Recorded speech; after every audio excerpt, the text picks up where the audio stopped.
नमस्कार दोस्तों, आज हम आपको बताने वाले हैं राहत इंदौरी का वो शेर जो एनआरसी सीएए के विरोध का नारा बन गया। जी हाँ, राहत इंदौरी ने सीएए एनआरसी के मुद्दे पर अपनी राय रखते हुए कहा था कि यह देश की किसी व्यक्ति विशेष पार्टी या धर्म की संपत्ति नहीं है। इसे उन्होंने शायरी के जरिए लोगों के बीच रखते हुए कहा था कि सभी का खून है शामिल यहाँ की मिट्टी में, किसी के बाप का हिंदुस्तान थोड़ी है।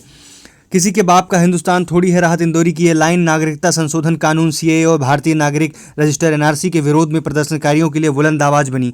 सीएए एनआरसी के विरोध प्रदर्शन के दौरान राहत इंदौरी की इस शायरी ने खूब सुर्खियां बटोरी।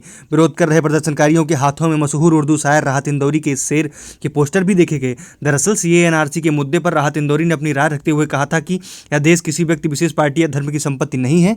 इसे उन्होंने शायरी के जरिए लोगों के बीच रखते हुए कहा था कि सभी का खून है शामिल यहाँ की मिट्टी में, किसी के बाप का हिंदुस्तान थोड़ी है। लगेगी आग तो आएंगे घर कई जद में, यहाँ पे सिर्फ हमारा मकान थोड़ी है। जो आज साहिबे मसनद हैं कल नहीं होंगे, किराएदार हैं जाती मकान थोड़ी हैं।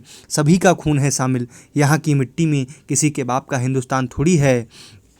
ये मौत तूने मुझे जमींदार कर दिया जैसे कई यादगार शेर इनके रहे। सीएए एनआरसी के विरोध प्रदर्शन में मशहूर हुए इस शेर पर राहत इंदौरी ने खुशी जाहिर करते हुए कहा था कि लोग अपनी मांगों को उठाने के लिए इसका इस्तेमाल कर रहे हैं। राहत इंदौरी ने कहा था कि इस शेर का ताल्लुक हर उस भारतीय नागरिक से है जो अपने हिंदुस्तान के लिए कुर्बान होने का जज्बा रखता है। उन्होंने ये भी कहा था कि मैं जहाँ भी जाता हूँ लोग यही शायरी सुनाने की फरमाइश करते हैं। बता दें कि मशहूर शायर राहत इंदौरी अब इस दुनिया में नहीं रहे हैं। राहत इंदौरी का आज मंगलवार को दिल का दौरा पड़ने से निधन हो गया है। वे 70 वर्ष के थे। कोरोना पॉजिटिव के पाए जाने के बाद अस्पताल में भर्ती किए गए थे। मंगलवार की सुबह ही उन्होंने ट्वीट करके कोरोना टेस्ट रिपोर्ट पॉजिटिव आने की सूचना दी थी। साथ ही जल्द ही ठीक होने की दुआ की अपील भी की थी। राहत इंदौरी के इंदौर के अरविंदो अस्पताल में उन्होंने अंतिम सांस ली और कहा जाता है कि कोरोना नहीं जबकि हार्ट अटैक की वजह से उनकी मृत्यु हुई है। तो ऐसी तमाम खबरों के लिए, जानकारियों के लिए, पॉलिटिकल किस्सों के लिए, बॉलीवुड गॉसिप्स के लिए और तमाम तरह की लेटेस्ट खबरों के लिए चैनल को सब्सक्राइब करें।